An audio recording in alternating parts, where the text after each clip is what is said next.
Who gave you permission to touch this? The scarf burned across my neck as my husband ripped it away. The rough gray wool scraped my skin hard enough to leave a bright red line beneath my jaw. I didn't even have time to react. Ethan wasn't looking at me. He was looking at the scarf. His hands moved over the fabric with almost desperate care, smoothing every wrinkle I'd left in it, checking whether it had been damaged. Only after he was satisfied did he finally raise his eyes. Emma Bennett.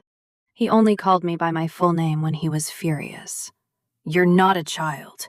You don't take things that don't belong to you. For a second, I genuinely thought I'd done something unforgivable. I just found it in the closet. You never wear it. I thought. You thought wrong. His voice stayed calm. That somehow hurt more than shouting. I shouldn't have to explain basic boundaries to my own wife. My own wife. The words sounded strangely empty. Because standing in that kitchen, it didn't feel like I was his wife at all. It felt like I had accidentally touched another woman's memory. He folded the scarf carefully. Once, twice, exactly the way it had been folded when I'd found it hidden beneath old sweaters in the back of our walk-in closet. Not tossed there. Protected. Preserved. Like something sacred. Without another word, he carried it toward his study. I still have work. Go to bed without me. The door closed. Quietly. No apology. No glance back. I stood in the hallway longer than I realized. Only when the sting along my neck grew worse did I walk into the downstairs bathroom. The mirror showed a thin red mark curving beneath my jaw. I touched it carefully. It still burned.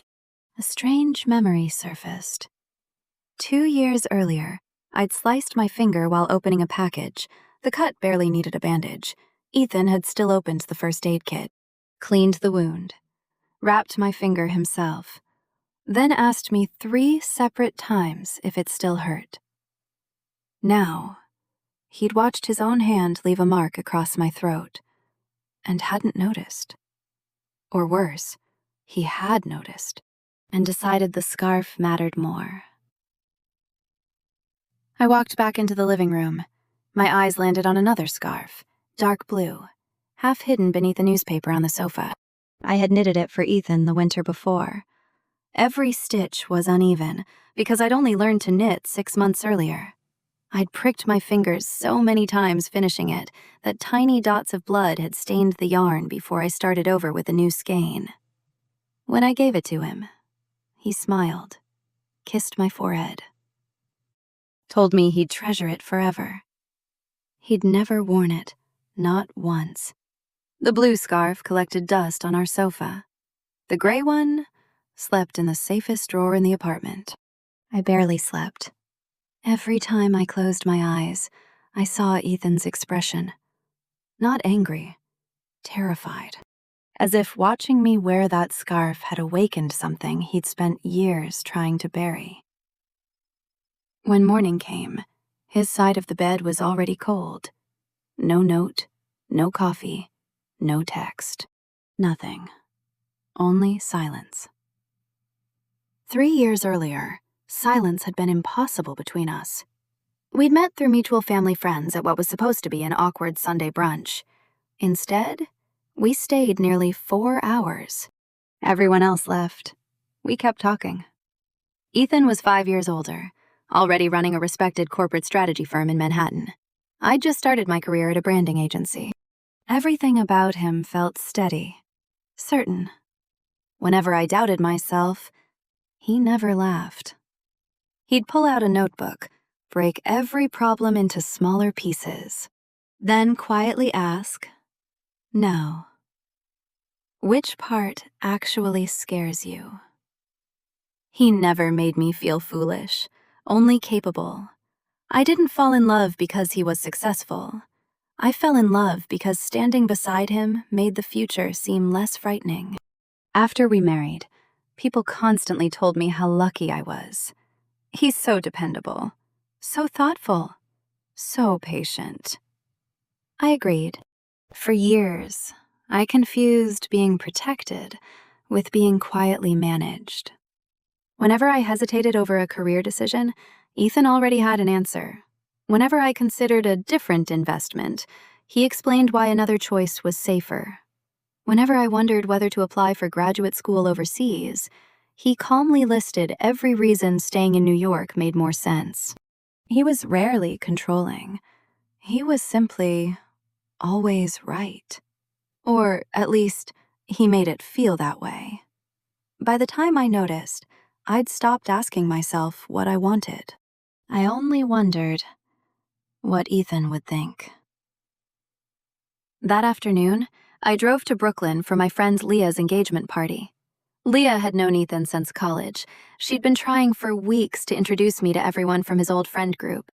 This time, nobody's canceling. She'd laughed over the phone. You finally get to meet the legendary college crew. I smiled. I had no reason not to. The scarf was still bothering me. But marriages survived misunderstandings, didn't they? I told myself we'd talk that night, calmly, like we always did. The restaurant buzzed with laughter, wine glasses, music, the smell of rosemary and fresh bread. I found my place halfway down the long table. Then, I felt someone watching me. Across from me sat a woman I'd never met. Long dark hair, cream-colored wool coat, quiet, elegant, the kind of person people naturally made room for.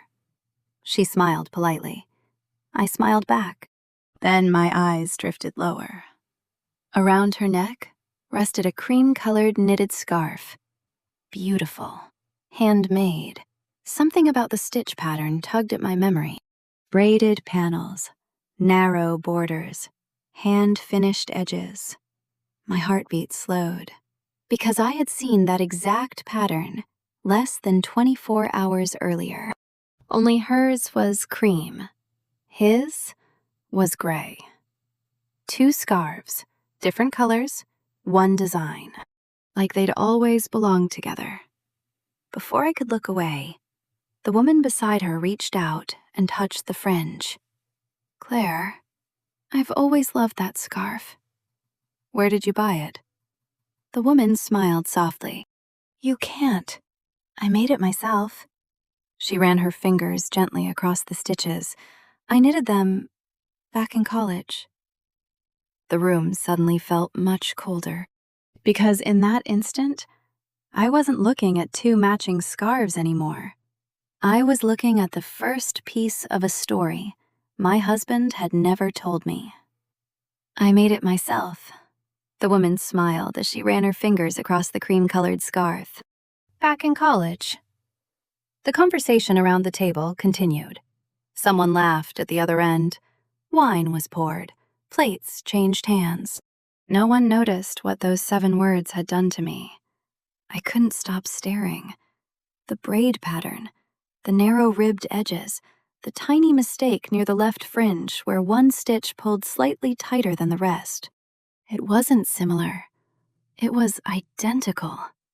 The gray scarf Ethan had nearly torn from my neck, and the cream scarf resting around this stranger's shoulders, had been made by the same hands. Leah appeared beside me, carrying 2 glasses of champagne. There you are! She handed me one.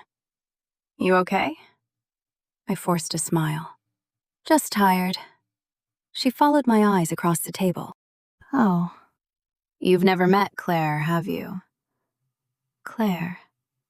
The name landed strangely. I shook my head. No, Leah smiled. She and Ethan used to be inseparable in college. Used to. My fingers tightened around the stem of the glass. Inseparable? Leah laughed without noticing my expression. Everyone thought they'd get married. The room disappeared. Not literally. Just enough that every other conversation faded into meaningless noise. Someone called Leah's name from across the restaurant. She excused herself without another thought, leaving me alone with a sentence that refused to leave my head. Everyone thought they'd get married. Across the table, Claire was listening to another guest describe a hiking trip. She laughed, softly, not loudly enough to pull attention toward herself. She wasn't flirting. She wasn't performing. She simply looked comfortable, like someone who had once belonged in every story these people told. A man beside her grinned. "Remember the Vermont cabin?" Several people laughed immediately. "Oh, God, don't remind me." Claire covered her face. "Ethan almost burned the kitchen down." More laughter. Someone added, "He insisted he could cook." Another voice chimed in, "He couldn't even make pancakes." Claire shook her head, smiling. "He always forgot to turn the heat down." Always. Not once. Always. Little memories. Tiny habits. The kind you only collect after years together. I smiled politely whenever someone looked my way. Inside, something was quietly unraveling. Dinner continued. Stories moved from college parties to road trips to first apartments. Again and again, one name surfaced. Ethan. Always naturally, never awkwardly. As though everyone at the table still unconsciously connected him to Claire. Not me. Then someone lifted a phone. "I still have that picture." Several guests leaned closer. I didn't. I couldn't. But I saw it anyway. The screen reflected in the wine glass beside me. A younger Ethan. Snow falling. Laughing. A gray scarf wrapped around his neck. Standing beside Claire, wearing the cream one. Matching scarves. Matching smiles. Matching futures. The same gray scarf that had left a mark across my neck the night before. My heartbeat slowed instead of racing. Sometimes, when the truth arrives, it doesn't explode. It settles. Quietly. Like dust. Everything suddenly made sense. Why the scarf had been hidden instead of thrown away. Why Ethan had folded it so carefully. Why he'd looked frightened instead of angry. That scarf wasn't fabric. It was unfinished grief. "Emma?" I looked up. Claire was speaking to me. "I'm sorry. I don't think we've officially met." She extended her hand across the table. "I'm Claire." Her smile was warm, completely genuine. No guilt, no awkwardness. Nothing. I shook her hand. "Emma, it's nice to meet you." And strangely, I meant it. She wasn't behaving like someone hiding an affair. She behaved like someone who didn't realize she was standing inside another woman's marriage. "You and Ethan have been married," she thought for a second. "Almost 3 years?" "Just over 3, she smiled. "I'm happy for him." Simple. Sincere. No hesitation. No lingering glance. No hidden message. If she was lying, she was extraordinary. If she wasn't, then someone else had been lying instead. Before I could ask another question, a waiter arrived with dessert. The conversation shifted. People toasted Leah. Someone started telling another embarrassing college story. The moment passed, but not the feeling. Half an hour later, I stepped outside onto the restaurant patio. The October air was cold enough to sting. I needed it. I wrapped my coat tighter around myself. Behind me, the patio door slid open. "I thought I'd find you out here." It was Claire. She carried 2 mugs of coffee. She held one toward me. "I guessed he might need this." I accepted it. "Thank you." For a few seconds, we simply stood there, watching traffic move through the Brooklyn streets. Then she smiled. "I know this sounds strange, but I always worry people think it's awkward when they find out Ethan and I used to date." I looked at her. "You know?" She laughed quietly. "Of course. We were together for almost 6 years. 6. Not 1, not 2. 6. She stirred her coffee slowly. It feels like another lifetime now. I studied her face carefully. No bitterness, no longing, just distance. The kind that only comes after enough time has passed. So, I asked carefully, why did you break up? She looked out toward the street. For several seconds, I thought she might not answer. Finally, she smiled. We wanted different futures. That's all. Such a simple answer. Too simple. People don't spend 6 years together, knit matching scarves, talk about marriage, and end because they wanted different futures. There was more. I could feel it. She simply wasn't going to tell me. Her phone buzzed. She glanced at the screen. Oh, I should get back. She started walking toward the restaurant, then suddenly stopped, turned back toward me. I almost forgot. She smiled apologetically. If Ethan ever sees this scarf, don't be surprised if he gets a little quiet. I felt my chest tighten. He always said it reminded him of promises people make before they know how difficult life becomes.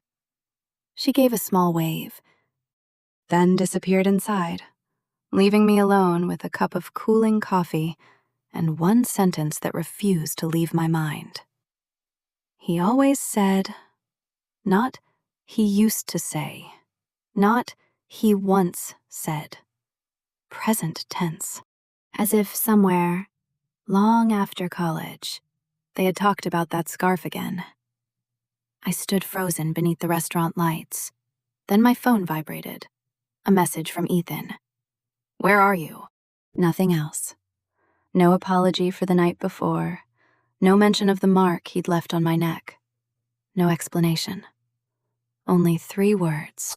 For the first time since we'd met, I looked at his name on my screen and wasn't sure I wanted to answer. I stared at Ethan's message for almost a full minute. Where are you? 3 words. No. How's your night? No. Did your neck stop hurting? No. I'm sorry about yesterday. Just a question. The kind you ask when you expect an answer, not when you wonder how someone feels.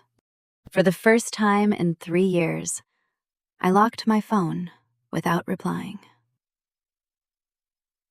By the time I drove home, the apartment was dark, except for one light, his study.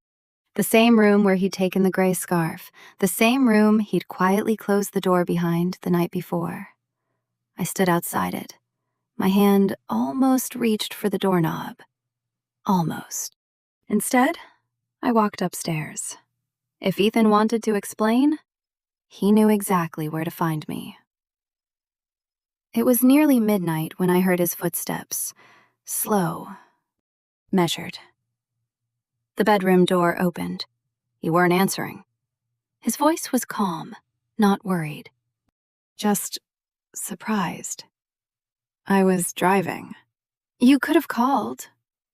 I looked up from the book resting on my lap. You could have apologized. Silence. He loosened his tie. What happened yesterday wasn't ideal. I almost laughed. Wasn't ideal. He spoke about hurting me, the same way someone described bad weather. You left a mark on my neck. His hands stopped moving. He looked at the red line just below my jaw. Only then. Only because I pointed it out. I didn't realize. No, I answered quietly. You realized. You just thought the scarf mattered more. His jaw tightened. That's unfair. Is it? He looked away, not angry, thinking. Ethan always thought before he answered. He believed the right words could solve almost anything. It wasn't about the scarf. Then what was it about? A long pause. I overreacted. Why? I told you. You touched something that wasn't yours. I held his gaze. Who does it belong to? His expression changed. Barely, but enough. What kind of question is that? A simple one. He sighed. It belonged to someone I knew. Knew? Yes. I didn't blink. Then why is it still hidden in your study? Another silence. Longer this time. I never got around to throwing it away. There it was. The first lie. Not because I could prove it, because I'd seen the way he'd folded it. People don't preserve things they forgot to discard. I reached for my phone, opened one photo, then placed it on the nightstand between us. The picture I'd quietly taken at Leah's engagement dinner. Claire, standing beside the window, the cream-colored scarf around her neck. Ethan looked down. Every trace of color disappeared from his face. You met Claire? It wasn't a question. No one warned me she'd be there. He closed his eyes. I didn't know she was invited. I believe you. He looked surprised. I do. I meant it. The problem wasn't that we'd met. The problem was everything that happened after. I zoomed in on the photo. The stitch pattern filled the screen. Braided cable, ribbed edge, hand-finished fringe. Then I quietly asked, who knitted the gray scarf? He didn't answer. Ethan. Who made it? His shoulders slowly dropped. Claire. The word barely left his lips. And the cream one? A faint nod. They were a pair. I looked at him for several long seconds.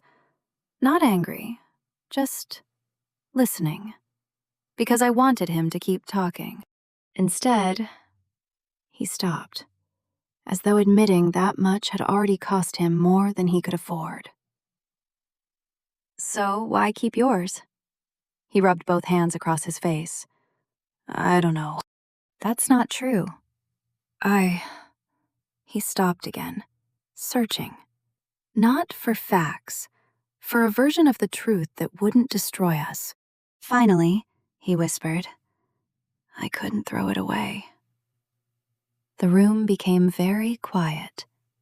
Not because of what he'd admitted, because it was the first honest sentence he'd spoken all night. Do you still love her? His head snapped up immediately. No! Too fast, too certain.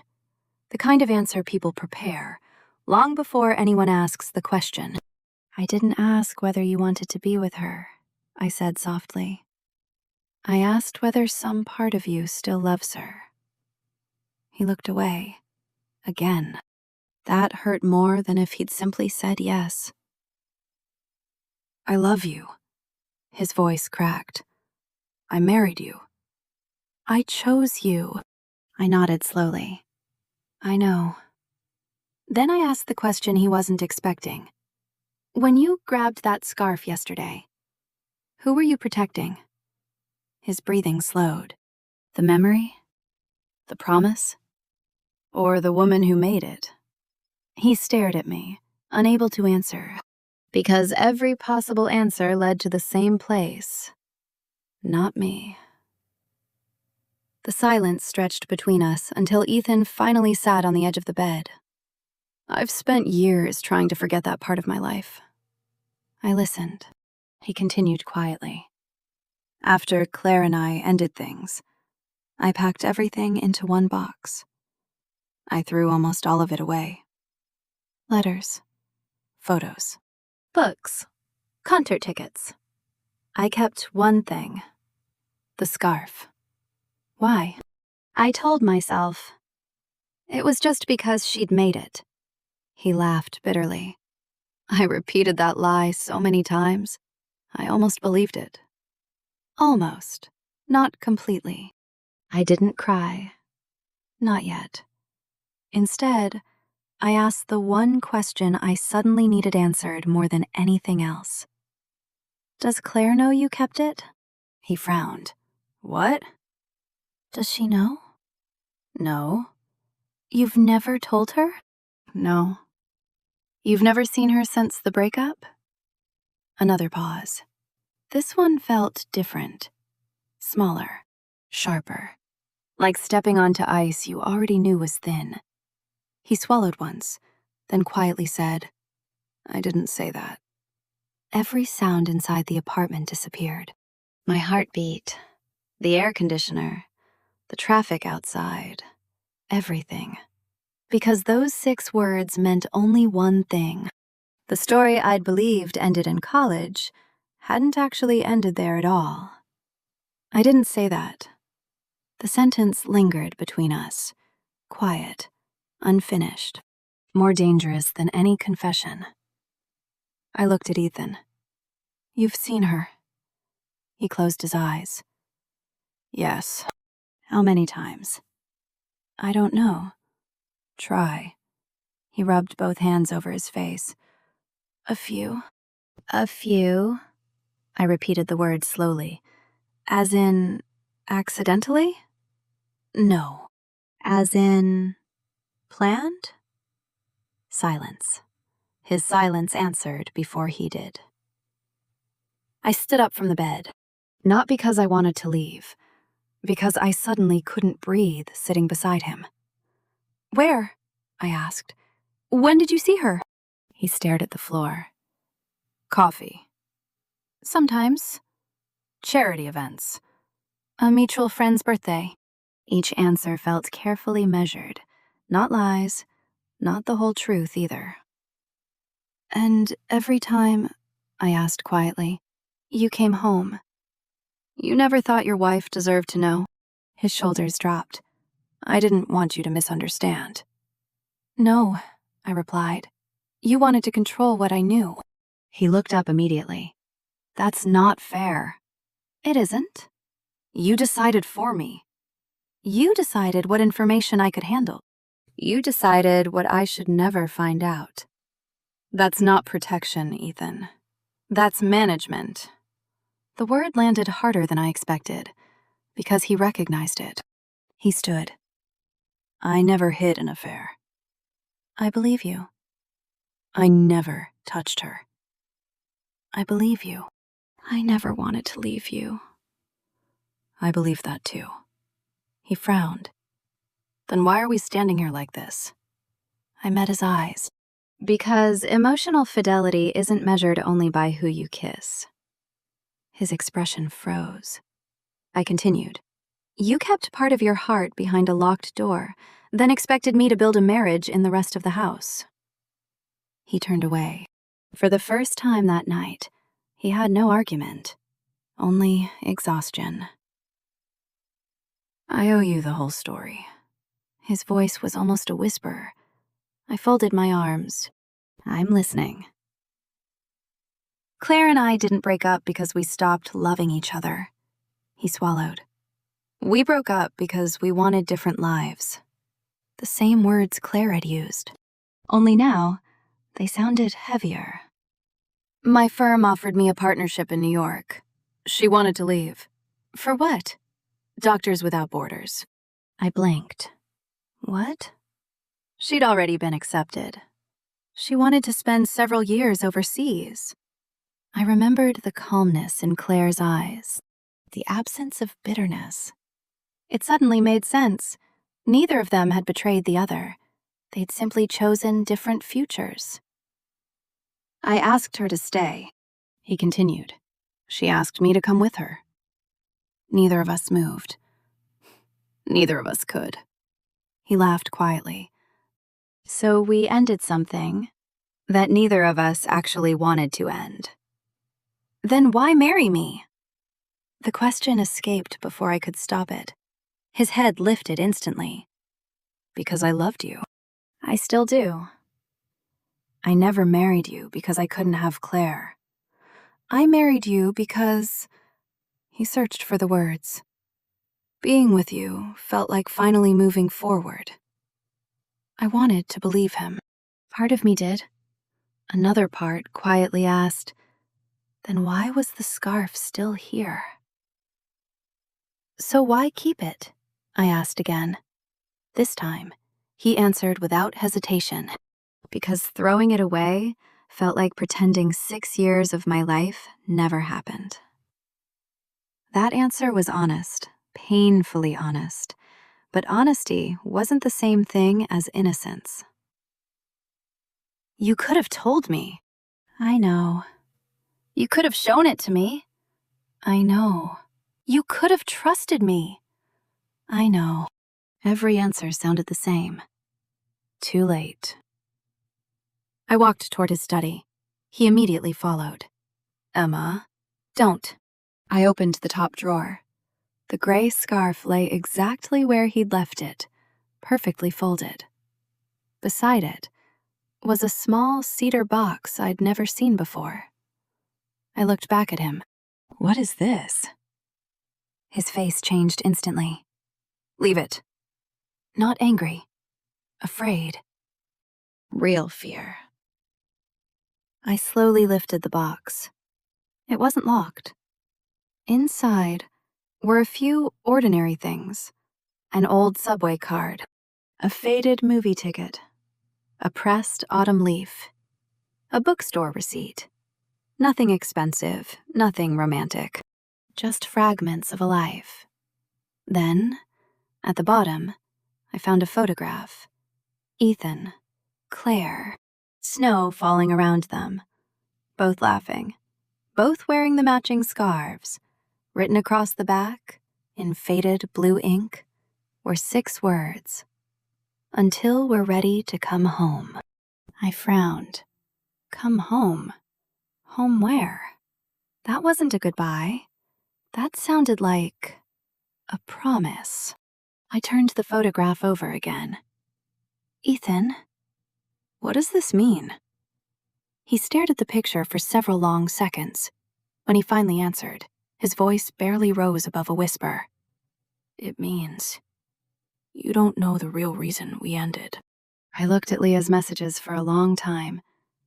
She never knew Ethan kept the scarf, but she did leave something for him. I looked up. Ethan was still standing beside the desk. His eyes were fixed on the cedar box. Not on my phone, not on me. Almost as if he'd already accepted that whatever happened next, he no longer had the right to control it. I just got a message from Leah. His expression changed. What happened? She says Claire left something for you. He frowned. What? I don't think she meant to. Before he could ask another question, my phone rang. Leah. I answered. Emma. Her voice sounded hesitant. I'm sorry. I didn't realize how much you didn't know. I closed my eyes. What did Claire leave? A letter. Silence. A letter she asked me to give Ethan years ago. My grip tightened around the phone. Years ago? Right after she left for Jordan. I forgot about it. I found it tonight while looking through old storage boxes after everyone started talking about the scarves. Another pause. I think you should read it too. An hour later, Leah sat across from us in our living room. A single white envelope rested on the coffee table, yellowed with age. Still sealed. Ethan stared at it. I've never seen this. I know. Leah nodded. I never mailed it. I thought, if the two of you had truly moved on, maybe it was better left alone. She looked at me. But after tonight, I think unfinished stories deserve honest endings. She slid the envelope toward Ethan, then quietly left. Neither of us moved. Finally, Ethan reached for it. His fingers trembled. The paper crackled softly as he unfolded it. He read the first line, stopped, closed his eyes, then silently handed it to me. I want you to read it. I looked down. The handwriting was careful, familiar, warm. Ethan, if you're reading this, it means life didn't bring us back together. I hope that's because we both had the courage to build the lives we chose, not because one of us kept waiting for the other. My chest tightened. I kept reading. Please don't keep souvenirs that turn into anchors. Don't make another woman compete with memories she never created. If you ever love someone again, love her with your whole life, not with whatever remains after I'm gone. The letter ended simply. Thank you for loving me when we were young. Now let us both become memories we're grateful for, instead of futures we never lived. Claire. The apartment was silent. Ethan slowly sat down. His elbows rested on his knees. His face disappeared into his hands. Not because Claire still loved him. The letter proved the opposite. She had let him go years ago. He was the only one who hadn't realized. He was still carrying something she'd already put down. I've been unfair to you. His voice was barely audible. For a long time. I didn't answer. There was never another relationship. There was never another chance.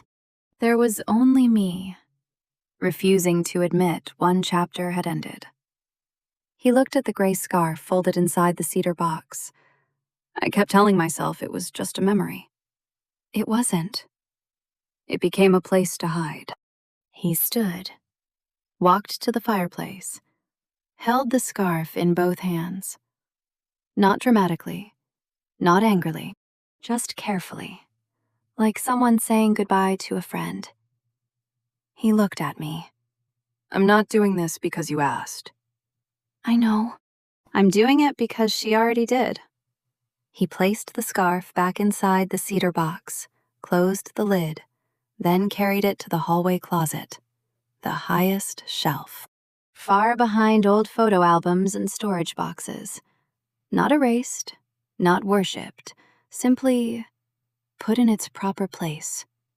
Part of his past, no longer part of our marriage. He returned to the living room, stopped a few feet away.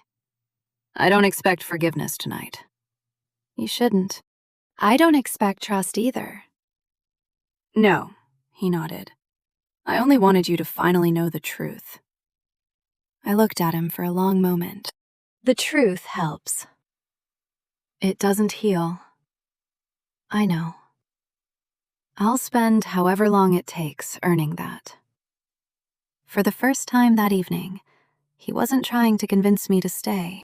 He wasn't managing my feelings. He wasn't explaining them away. He was accepting that the outcome no longer belonged to him. 6 months later, the gray scarf was still in the house, exactly where he'd placed it. Neither of us had touched it. Not because it still held power, because healing didn't require pretending the past never existed. It required giving it the right size. Nothing more, nothing less. Ethan had started therapy, not because I demanded it, because he finally admitted there were parts of himself he'd spent years avoiding. I did the same, not to save a marriage, to understand why I'd mistaken quiet certainty for emotional honesty. Week by week, we learned something neither of us had understood when we married. Trust isn't destroyed only by betrayal. Sometimes, it's weakened by the conversations two people are too afraid to have. One rainy Sunday, I opened the hallway closet looking for winter blankets. The cedar box sat exactly where Ethan had left it months before, untouched. I smiled, closed the closet, and reached instead for the blue scarf I'd knitted for him. It was draped over the coat rack near the front door, worn, soft, no longer collecting dust. Ethan noticed me looking at it as he picked up his keys. You made that one. I did. He wrapped it around his neck, looked at me. Would you help me with this? I stepped closer, adjusted the uneven knot, smoothed the edge where I'd once dropped a stitch. When I finished, he kissed my forehead. Not to erase the past, not to promise perfection, just to thank me for staying long enough to let the truth finally enter our home. As he opened the front door, cold winter air rushed inside. I watched him walk out wearing the scarf I'd made. Not because another memory had disappeared, but because, at last, He had stopped asking the past to decide who deserved his future.